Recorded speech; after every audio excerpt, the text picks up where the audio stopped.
Inicio este quarto episódio retificando um equívoco cometido no terceiro episódio, que é sobre a chegada dos fazendeiros cotistas,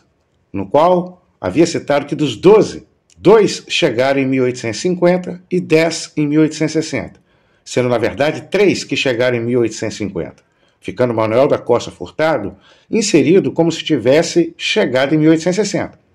Outro detalhe não salientado no episódio anterior é o fato das relíquias trazidas por Francisco José Borges e Ana Rosa Teixeira em 1860 para a Barra do Pirapitinga terem sido levadas tão logo foi criada a paróquia do Senhor Bom Jesus. Inclusive são as mesmas relíquias utilizadas até hoje nos festejos de agosto. Restando evidenciado que a devoção ao Divino Espírito Santo foi manifestada e inserida na criação da paróquia. Mediante a essa significativa mudança na devoção do patrimônio fundada em 1851, esta série documentário terá seu nome alterado também, acompanhando o enredo da obra e seguindo a simbologia, que foi marcante em nossos primórdios.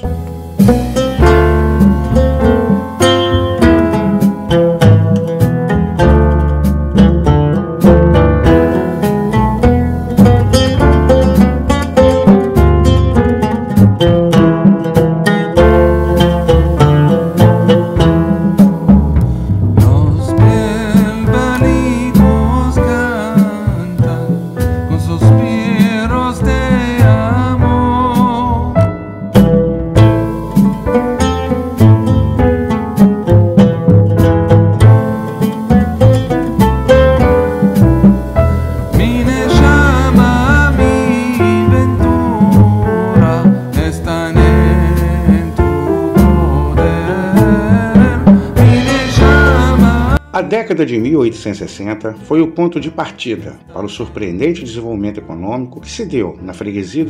do Senhor Bom Jesus de Itabapoana, muito por conta da atuação do comendador Carlos Pinto de Figueiredo, se valendo do seu laço familiar com o deputado Afonso Celso de Assis Figueiredo e posteriormente o Visconde de Ouro Preto, na tramitação pela concessão para a exploração da navegação comercial no rio Itabapoana através do Porto de Limeira, que teve como principal obstáculo para a autorização do governo imperial por conta da estrutura logística, tornando imperioso a abertura da estrada Limeira-Barra do Pirapitinga, em uma empreitada encampada por diversos fazendeiros, liderado pelo capitão José Carlos de Campos e alferes Francisco de Assis Pinto de Figueiredo, que viabilizaram a abertura da via, permitindo assim a passagem de carros de bois e de grande porte. Outro personagem também que encampou nesse consórcio, que merece destaque, é Francisco José Borges, na Barra do Pirapitinga.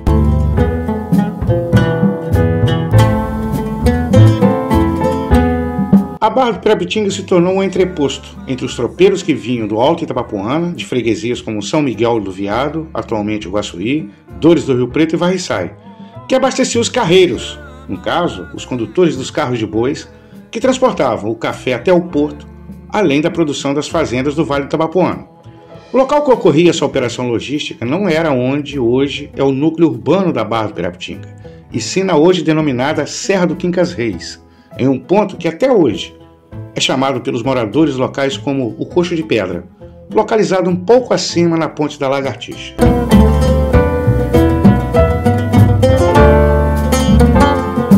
A Rota dos Tropeiros se tornou na principal via de interligação entre as fazendas e os arraiais das regiões Serrana e Planície de Bom Jesus com a freguesia do Senhor Bom Jesus de Itabapoana, onde os principais fazendeiros dos arraiais passaram a fixarem suas residências. Sempre próximo ao rio Itabapoana, ela iniciava em Varriçai e seguia, descendo por lugarejos atualmente denominados como Rosal, Calheiros, Barra do Pirapitinga, Bom Jesus, Santa Isabel, Mutum, até chegar no porto, onde hoje pertence a Santo Eduardo, na margem fluminense, e Ponte de Itabapoana, na margem capixaba do Itabapoana.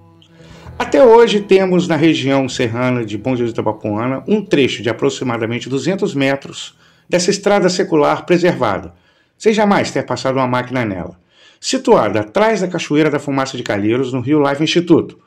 Além de termos em estradas vicinais alguns trechos do antigo percurso, mas que sofreram intervenções mecanizadas ao longo do século XX, como a própria estrada da Serra do Quincas Reis e na Fazenda São Jorge, onde está situada a Reserva Ecológica Prefeito Jorge Assis de Oliveira, entre Carabuçu e Mutum. Apesar de oficialmente o Porto de Limeira ter obtido a concessão para navegação comercial em 1864, há registros de que havia operações nele antes da década de 1860. No livro História de Construção de Guaçuí, Aspectos da Formação Urbana no Vale do Itabapoana Capixaba, de Marcos Cândido Mendonça, temos 2 recortes que se referem ao Porto de Limeira, tendo como referência a margem capixaba do Itabapoana no município Mimoso do Sul, podendo aqui citar o caso dos desbravadores de Alegre, no Espírito Santo, Antônio Eurico de Aguiar e José de Aguiar Valim, que chegaram no Porto de Limeira e Mimoso do Sul, nos dando referência que chegaram pela margem capixaba e subiram o rio Itabapoana até Guaçuí e posteriormente a Alegre. No trecho aqui citado do livro sobre a construção de Guaçuí, narra a chegada dos 2 desbravadores entre 1840 e 1850, mas tendo chegado no Porto de Limeira, certamente que vieram na segunda metade da década de 1850. Em 1865, Pedro da Alcântara Belegardi e Conrado Jacob Niemeyer realizaram a primeira expedição do rio Itabapoana partindo da nascente, na Serra do Caparaó, sendo eles na época os 2 mais importantes cartógrafos do Império. Nessa expedição, eles elaboraram o primeiro mapa da província do Rio de Janeiro. A partir de então, o rio Itabapoana passou a ser um marco divisório entre as províncias do Espírito Santo e Rio de Janeiro, chegando ao fim a disputa entre as províncias pelo território do Vale do Itabapoana. É possível que a criação do marco divisório entre as províncias se deve ao fato também do escoamento do café do extremo sul capixaba se dava possivelmente pelo Porto de Limeira, ocasionando um sério problema de evasão fiscal no Espírito Santo com seu café sendo contrabandeado em portos da província vizinha. Como estabelecimento da divisa, o Porto de Limeira passou a contar com inspeção fiscal das mercadorias que passavam por ele. Outro fator que pode ter sido decisivo na concessão da exploração comercial do Porto de Limeira em 1864 é o escoamento da produção cafeeira do extremo sul capixaba passar pelo porto sem o recolhimento dos impostos na própria província do Rio de Janeiro, com a possibilidade do café transportado pela balsa puxada pelo barco a vapor ser descarregado na foz do Itabapoana, indo diretamente para o navio cargueiro, em vez de ser conduzido até o porto de São João da Barra, para depois ser embarcado para o exterior.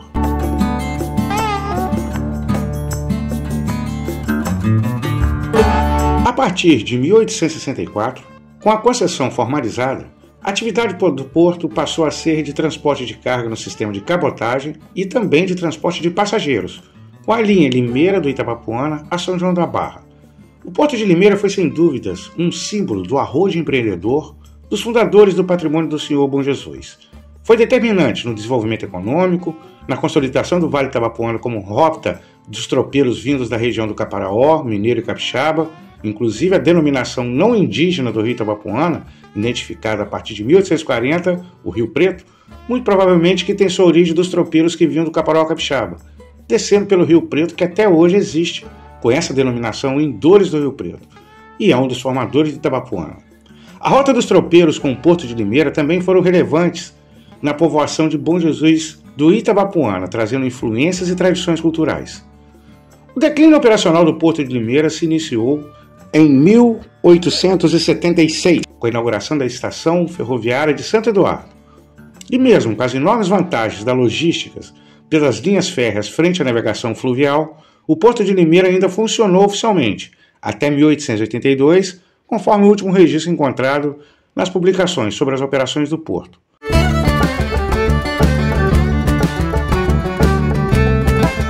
Mesmo que encerrado em 1882, informalmente, o porto funcionou até um pouco mais adiante deste período aqui abordado,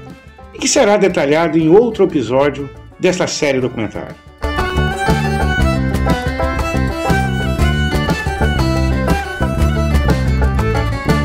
Em março de 2023, o canal Itabapoana TV realizou uma expedição arqueológica nas ruínas do porto e do vilarejo de Limeira do Itabapoana. E refletindo naquele local em que respiramos a história de nossos primórdios, cheguei à lamentável constatação que aquele precioso sítio arqueológico está fadado a cair no esquecimento e desaparecer entre a vegetação que se fecha cada vez mais,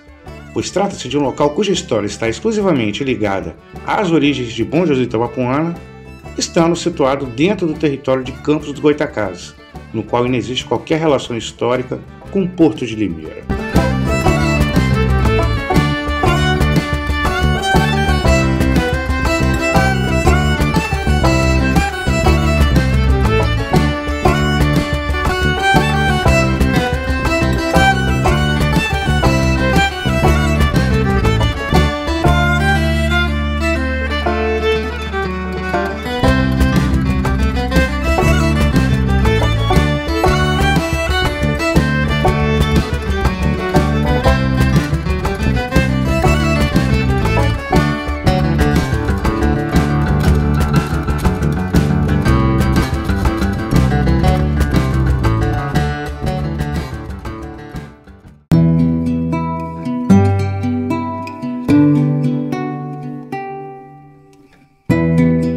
A chegada do coronel Porfírio Nunes em 1865, vindo de Muriá, em Minas Gerais, marcou o início da trajetória de um grandioso personagem da história de Bom Jesus de Itabapoana na segunda metade do século XIX e na primeira metade do século XX. No caso, o filho de Porfírio Nunes, o coronel Elias Nunes, que veio com seu pai com aproximadamente 15 anos e constituiu uma das mais notáveis famílias de Bom Jesus de Itabapoana.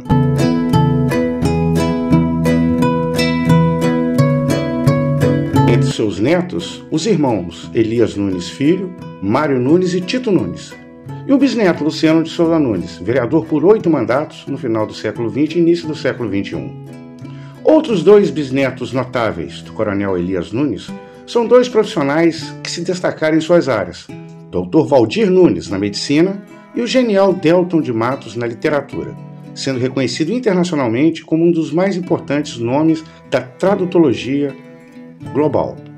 Além de ter exercido o cargo de secretário de Estado de Educação, Delton de Matos ainda foi cátedra da Universidade de Heidelberg, na Alemanha. Mário Nunes e Tito Nunes, netos do coronel Elias Nunes, foram vereadores na primeira legislatura de Bom Jesus de Itabapoana. E o próprio coronel Elias foi vereador na primeira legislatura do município de Itapiruna.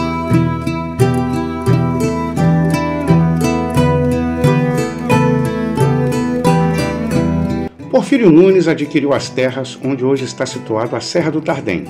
na época adquiridas do tenente Francisco das Chagas de Oliveira França. E Porfírio e Elias iniciaram o desbravamento, consolidando o desenvolvimento econômico na planície bonjesuense, mas também eliminando o último refúgio dos indígenas puris que habitavam na serra ainda intocada em 1865. Elias Nunes viveu mais de 100 anos, falecendo no início da década de 1940, tendo vivido e testemunhado as maiores transformações e acontecimentos de Bom Jesus na segunda metade do século XIX e na primeira do século XX, como, por exemplo, nas 2 emancipações, ele esteve de perto se articulando, sendo um dos intendentes do Conselho na primeira emancipação de Bom Jesus de Itabapoana, entre 1890 e 1892, e durante a década de 1930 lutou com os demais personagens que conquistaram a emancipação definitiva em 14 de dezembro de 1938.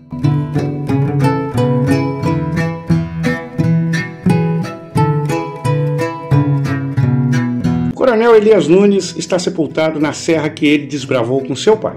no histórico cemitério dos escravos da Serra do Tardém, no descanso eterno, no mesmo Campo Santo, onde estão muitos de seus escravizados sepultados também.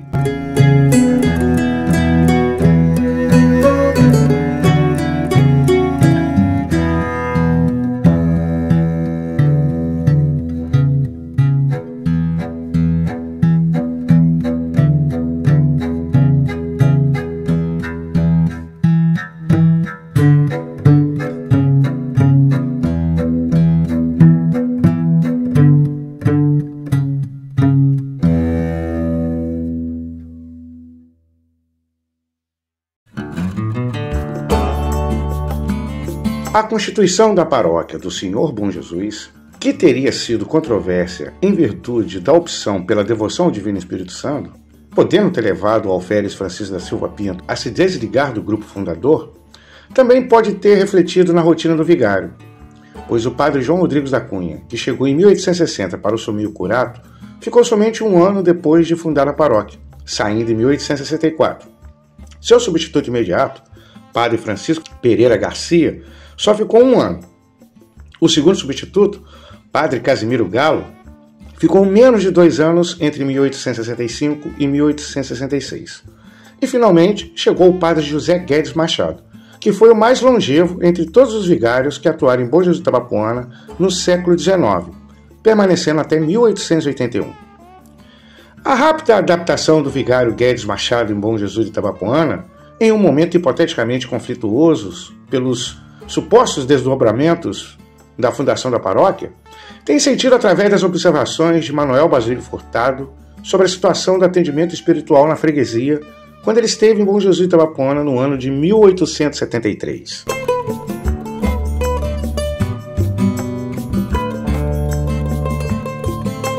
Basílio Furtado, na verdade, escreveu um duro manifesto em protesto pelo estado de abandono espiritual que se deparou durante sua estadia de aproximadamente 3 meses. Ele fez severas críticas sobre a ausência do vigário, chegando a insinuar que o padre José Guedes tinha esposas e filhos. Sim, naquele tempo os padres podiam constituir famílias, depois de que veio o celibato, além de ser frequente em reuniões maçônicas. Basílio Furtado também fez duras críticas às condições precárias da estrutura já da paróquia do Senhor Bom Jesus, que era na antiga Capela Santa Rita, no alto, onde hoje está a Praça Amaral Peixoto aproximadamente. Um fato que coincide com esse cenário está nas aparições dos registros de celebrações realizadas pelo vigário João Mendes Ribeiro, o padre Preto de Calheiros, na condição de vigário substituto, seja na Capela de Santo Antônio, em Calheiros, ou na Capela de São Sebastião, em Varriçai, sempre como substituto do Guedes Machado. Resta óbvio que, se o padre José Guedes era, de certa forma, uma figura ausente na freguesia, por consequência, que ele não se envolvia com os impasses da sociedade, pois ele nem tomava conhecimento. José Guedes Machado, mesmo sendo duramente criticado por Basílio Furtado em 1873, deixou um importante legado em sua longeva passagem de 15 anos em Bom Jesus Itabapoana, no século XIX.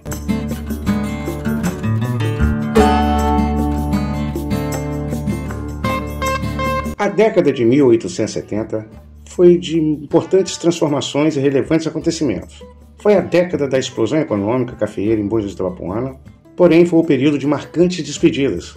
como o guarda-mor Fernando Antônio Dutra, que se mudara para São José do Calçado em 1865 e faleceu lá em 1870.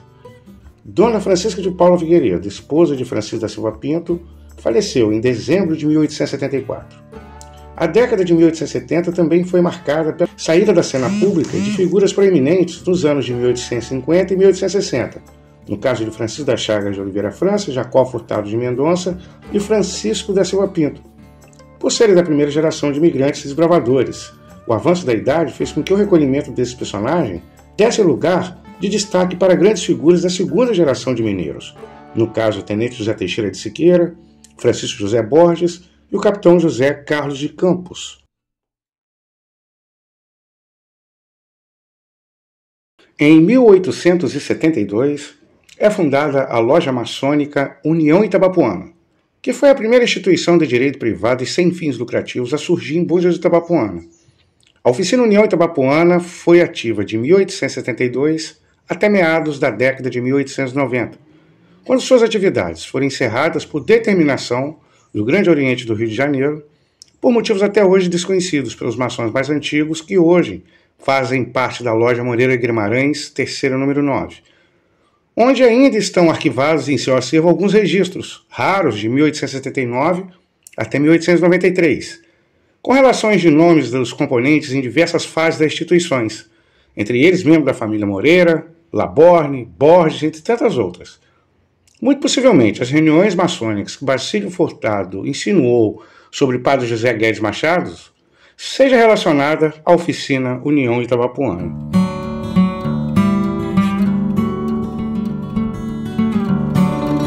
Em 1873, chega a Bom Jesus Itabapoana o médico naturalista Manuel Basílio Furtado, junto com o Dr. Maurício Murgel e mais integrantes de sua comitiva vindos de Rio Novo, Minas Gerais, em expedição científica que tinha um percurso partindo da freguesia do Senhor Bom Jesus de Itabapoana até a Gruta das Minas do Castelo, no Espírito Santo.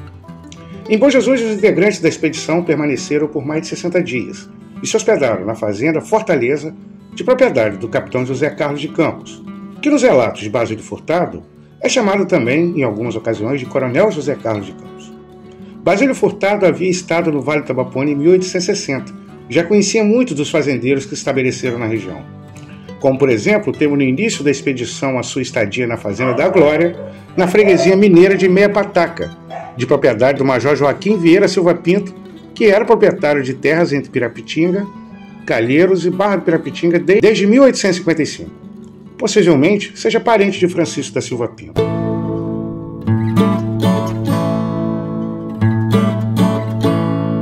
As anotações de Manuel Basílio Furtado em sua expedição de 1873 resultou no livro escrito em 1875 e publicado em 1880, tendo em seu primeiro capítulo 8 páginas dedicadas a Bom Jesus Itabapoana, que nos dão informações preciosas, não só do campo científico, biológico, como também sobre o contexto urbano, econômico e social da freguesia do Senhor Bom Jesus Itabapoana no ano de 1873.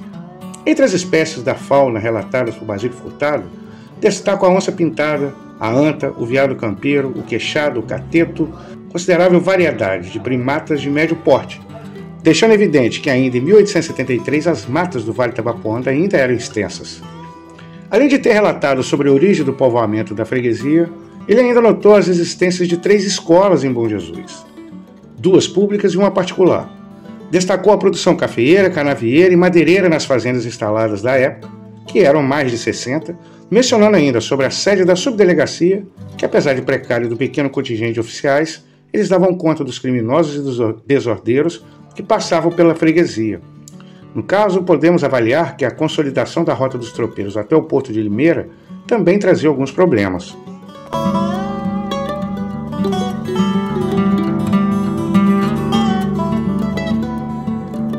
Em suas anotações, eles nos dão também o censo demográfico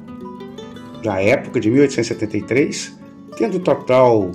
de pessoas livres 2.376 e 1.298 escravizados, entre homens e mulheres, no qual homens escravizados 819 e mulheres 479. O capítulo que aborda sobre Bom Jesus Itabapoana no livro Itinerário da Freguesia do Senhor Bom Jesus Itabapoana, na Gruta das Minas do Castelo, encerra com duras críticas de Manuel Basílio Furtado sobre o contexto espiritual encontrado por ele, denunciando a ausência do padre responsável pela paróquia,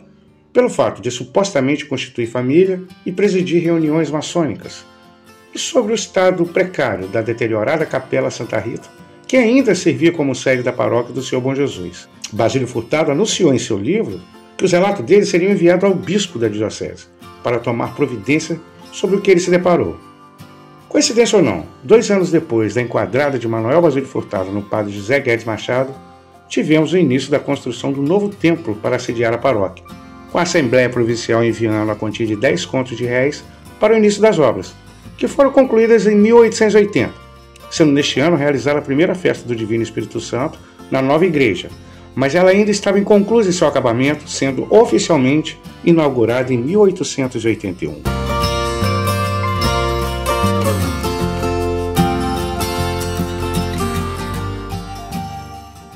Em 1872, inicia a epidemia de varíola em diversas regiões da província do Rio de Janeiro,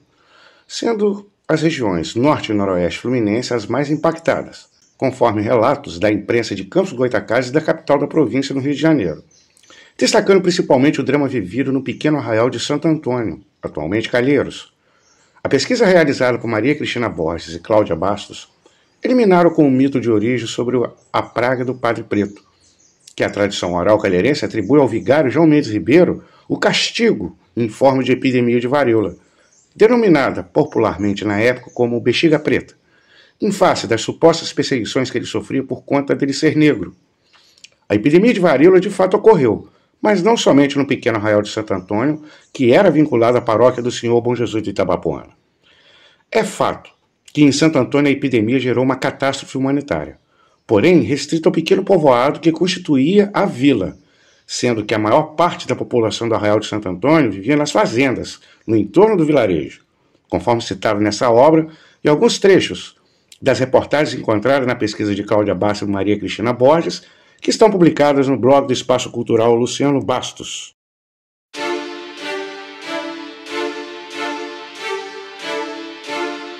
Na povoação de Santo Antônio, o arraial é pequeno e, todavia, há nele 85 pessoas atacadas de bexigas, gravíssimas. Morreram já 15 e o pequeno cemitério não admite mais cadáveres. Casas há onde estão todos enfermos, sem haver uma pessoa sequer sã, e nela tanto se morre de varíola como de fome e miséria. Os fazendeiros mandaram trancar as cancelas e nela colocaram sentinelas para não deixarem ninguém entrar.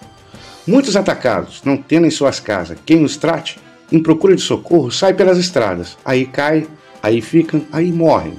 Aí se conservam sepultos por 5 e mais dias. O senhor Antônio Teixeira de Siqueira acaba de ser chamado às vertentes do Carangola para providenciar a respeito de um cadáver, há muitos dias insepulto na estrada.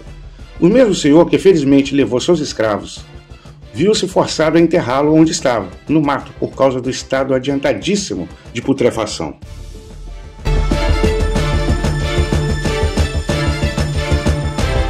Os moradores do arraial do Senhor Bom Jesus de Itabapoana, que sabe de tantos horrores passados em um arraial vizinho, 2 léguas apenas distantes, estão aterradíssimos. Felizmente, porém, preparam-se para lutar contra o flagelo.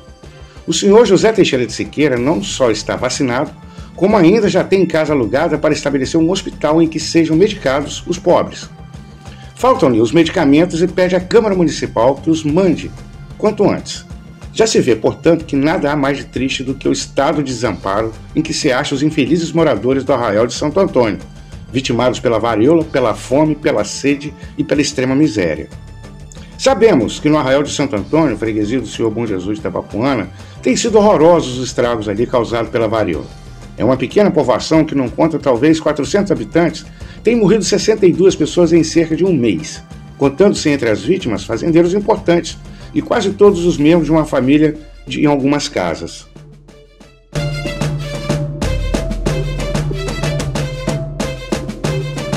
Acha-se de volta daquela freguesia o senhor Dr. Vieira de Matos, médico enviado pela Câmara, a qual percorreu toda ela prestando aos enfermos todos os socorros de sua ciência, sendo acompanhado em suas visitas pelo respectivo vigário, o senhor Padre Guedes Machado, que além do conforto espiritual, tem providenciado para que não falte o mais necessário aos indigentes. A epidemia, entretanto, declinava, tendo sido a causa de seu maior desenvolvimento a errônea crença de alguns habitantes do lugar que podia preservá-lo por meio da inoculação do próprio pus variolico.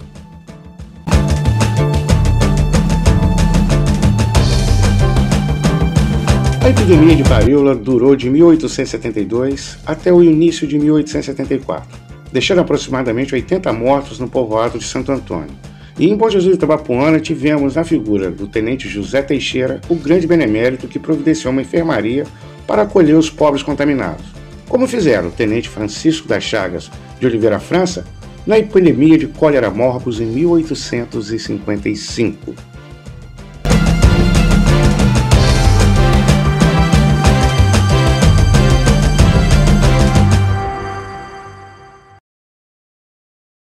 Em 1875, o tenente José Teixeira de Siqueira se muda da Barra do Pirapitinga para a freguesia do Senhor Bom Jesus de Itabapoana, ao concluir as obras de seu suntuoso casarão erguido ao lado da casa do alferes Silva Pinto, no local exato onde hoje está o Big Hotel. A residência do tenente José Teixeira ficou pronta no ano do início da construção da nova igreja matriz da paróquia do Senhor Bom Jesus de Itabapoana, consolidando o segundo logradouro público da história de Bom Jesus, no caso, o Largo da Matriz, hoje a Praça Governador Portela. Também, em 1875, chegam na freguesia do Senhor Bom Jesus de Itabapoana os irmãos Carlos, Joaquim Francisco e Júlio de Aquino Xavier, que iniciaram o desbravamento do território hoje pertencente a Bom Jesus do Norte, iniciando a fundação da Fazenda Jardim, na localidade situada entre as regiões do Barra Alegre e Serra das Palmeiras. Posteriormente, vieram desbravando até chegar onde hoje está o centro de Bom Jesus do Norte. Dos 3 irmãos, destaco Carlos de Aquino Xavier, que teve relevante participação no processo da primeira emancipação de Bom Jesus de Itabapoana e possivelmente tenha constituído de forma destacada o início do povoamento do arraial de Bom Jesus do Norte, tanto que hoje ele é homenageado em importante via pública da cidade, no caso a rua Carlos Xavier. Em 1878, é construída a primeira ponte de madeira sobre o rio Itabapoana, ligando a freguesia do Senhor Bom Jesus de Itabapoana ao povoamento iniciado no desbravamento da Fazenda Jardim, atualmente Bom Jesus do Norte. Muito provavelmente que a iniciativa se deu pela influência dos irmãos Aquino Xavier. Importante ressaltar que esta ponte de 1878 foi destruída na enchente de 1906, sendo outra construída em seu lugar, e que ficou ativa até o final da década de 1950, mesmo com a inauguração da ponte de concreto em 1927. Foi no dia 9 de janeiro de 1882 que o fundador de Bom Jesus de Itabapoana faleceu, com 78 anos. Talvez ele residia ainda em Bom Jesus pois todas as suas propriedades teriam sido vendidas ou reservadas em inventário após o falecimento de Francisca de Paula Figueiredo em 1874. Segundo pesquisa realizada por Fábio Martins Farias e publicada em seu blog Raízes Genealógicas, em 1861, Francisco da Silva Pinto foi nomeado tenente da Guarda Nacional, lotado na 2ª Companhia da 5ª Seção do Serviço Ativo do município de Campos dos Goytacazes. Em 1876, foi designado juiz de paz em Bom Jesus de Itabapoana. Em 1881, foi sorteado para o Tribunal de Júri na freguesia de Itabapoana, no Espírito Santo, talvez São Pedro de Itabapoana. No mesmo ano, teve negado, por falta de prova de renda, o seu pedido de alistamento eleitoral pelo juiz municipal de Campos dos Goytacazes. A alegada falta de renda comprovada na tentativa de alistamento eleitoral nos leva a concluir que o então tenente Francisco da Silva Pinto já havia distribuído suas propriedades restantes em 1874 entre seus herdeiros na elaboração do inventário pelo falecimento da esposa Francisca. Durante décadas, o local onde Francisco da Silva Pinto foi sepultado era um mistério, podendo ser em Petrópolis, no antigo cemitério do Alto Santa Rita, em Bom Jesus, ou em Calheiros. E foi confirmado esse último destino, segundo pesquisa realizada pelo saudoso desembargador Antônio Isaías da Costa Abreu, que confirmou que Francisco da Silva Pinto está sepultado no mesmo túmulo de Francisca de Paula Figueiredo, no distrito de Calheiros, em Bom Jesus de Itabapoana.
O casal Francisco da Silva Pinto e Francisca de Paula Figueiredo,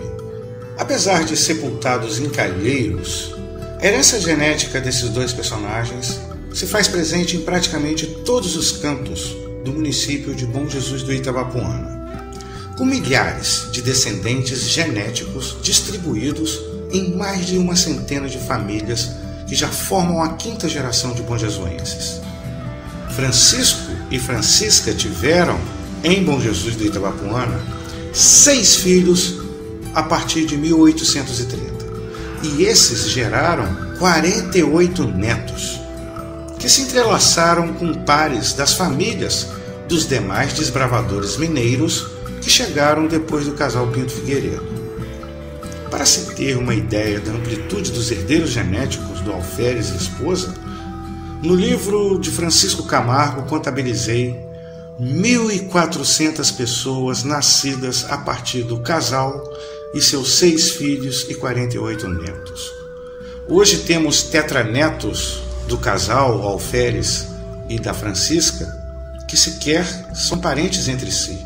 que hoje formam com fidelidade histórica a própria identidade da sociedade bonjesuense, estando os descendentes em todas as camadas sociais que formaram famílias históricas, que contribuíram valorosamente na construção do que é hoje Bom Jesus do Itabapoana.